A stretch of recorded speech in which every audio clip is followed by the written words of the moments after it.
Hello বন্ধুরা, আসসালামু আলাইকুম। আশা করি সবাই ভালো আছেন। তো আজকের এই ভিডিওতে আমরা মূলত দেখব মাইক্রোসফট ওয়ার্ডে কিভাবে সুন্দর সুন্দর এরকমের কভার পেজ তৈরি করে একটা ডকুমেন্টের লুকটাকে চেঞ্জ করে দেওয়া যায় এবং আমাদের ইনসার্ট মেনুর ভিতরে থাকা কভার পেজের বিভিন্ন ফাংশনগুলো।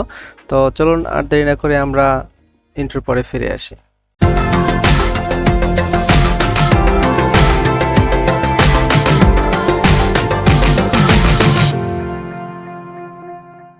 প্রিয় বন্ধুরা, আপনারা যারা এখনো আমাদের চ্যানেলটি সাবস্ক্রাইব করেননি অবশ্যই আমাদের চ্যানেলটি সাবস্ক্রাইব করবেন এবং আমার পাশে থাকা বেল আইকনটি অবশ্যই বাজিয়ে রাখবেন। সেক্ষেত্রে সবার আগে সবার প্রথমে আমাদের ভিডিওগুলো আপনাদের কাছে আসলে খুব দ্রুতই চলে যাবে। তো এই হচ্ছে আমাদের চ্যানেলটি। আপনাদের দোয়ায় ইনশাল্লাহ আমাদের প্রায় 500 সাবস্ক্রাইবের কাছাকাছি চলে এসেছে। তো আপনারা বেশি বেশি শেয়ার করুন এবং সাবস্ক্রাইব করুন।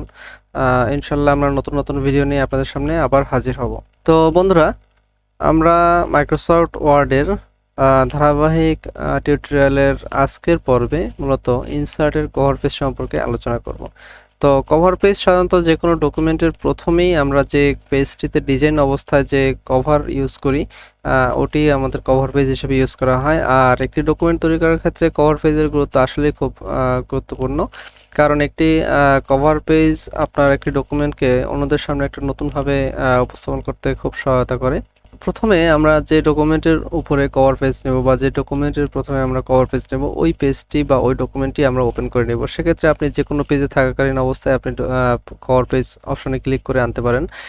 এক্ষেত্রে কোনো সমস্যা নেই, কারণ হচ্ছে কভার পেজটি যেহেতু প্রথমেই আসে, আপনি যে কোনো ডকুমেন্টের যে জায়গাতেই ক্লিক করে থাকেন না কেন কভার পেজটি সবসময় ওই ডকুমেন্টের প্রথম পেজেই অ্যাড হয়ে যাবে।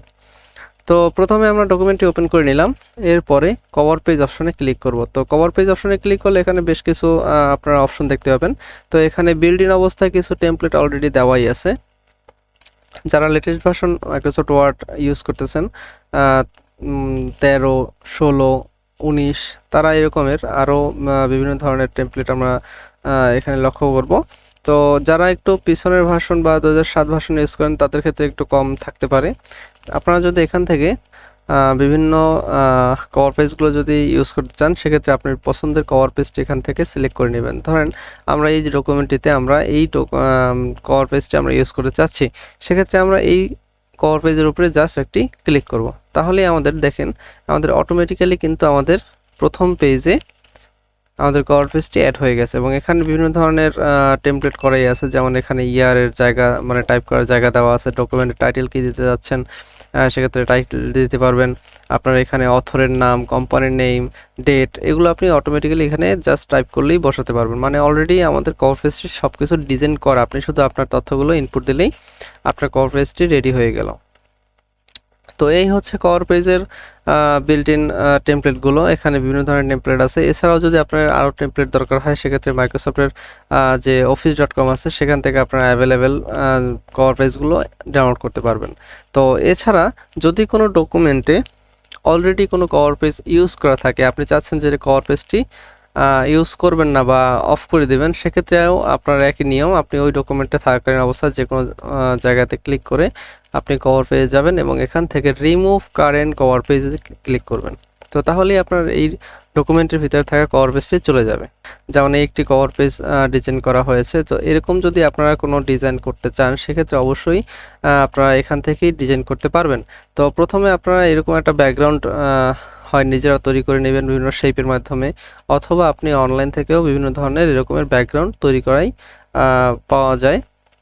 তো আপনারা যদি এরকম ব্যাকগ্রাউন্ড চান সেক্ষেত্রে আমরা এই ভিডিওর ডিসক্রিপশনে কিছু ব্যাকগ্রাউন্ডের লিঙ্ক দিয়ে দিব। তো ওখান থেকে আপনারা ডাউনলোড করতে পারবেন। এছাড়া আরও কিছু লিঙ্ক দিব যেখান থেকে আপনারা খুব সহজেই এরকম সুন্দর সুন্দর বিভিন্ন ধরনের এরকম ব্যাকগ্রাউন্ডগুলো খুব সহজেই ডাউনলোড করতে পারবেন। তো যে কোনো এই প্রিন্টারেস্ট থেকে যদি আপনি ব্যাকগ্রাউন্ড ডাউনলোড করেন, আপনার পছন্দের ব্যাকগ্রাউন্ডটি প্রথমে সিলেক্ট করবেন।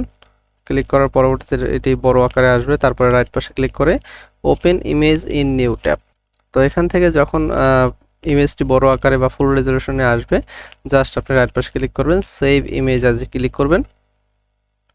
এরপরে আপনার লোকেশন মতো আপনি এখানে সেভ করে নেবেন। তো আমাদের যেহেতু অলরেডি ব্যাকগ্রাউন্ড তৈরি করাই আছে এবং সেভ করাই আছে, সেক্ষেত্রে আমরা কি করব, আমাদের মাইক্রোসফট ওয়ার্ডে গিয়ে প্রথমে আমরা একটা নতুন পেজ নিয়ে দেব। ইনসার্টে গিয়ে ব্ল্যাঙ্ক পেজ আমরা নতুন একটা পেজ নিয়ে নিলাম। এখানে আমরা আমাদের পিকচার অপশন থেকে আমাদের ব্যাকগ্রাউন্ড, পছন্দের ব্যাকগ্রাউন্ডটি আমরা যেটা চাই ওটি আমরা অ্যাড করে নেব। ধরলাম আমরা এটাই নিব, সেক্ষেত্রে ইনসার্টে ক্লিক করলাম, আমাদের পেজটি বা ব্যাকগ্রাউন্ডটি চলে আসছে। এবার আমি রাইট পাশে ক্লিক করে ওয়ার্প টেক্সট করে বিহাইন্ড টেক্সট অপশনটি সিলেক্ট করব।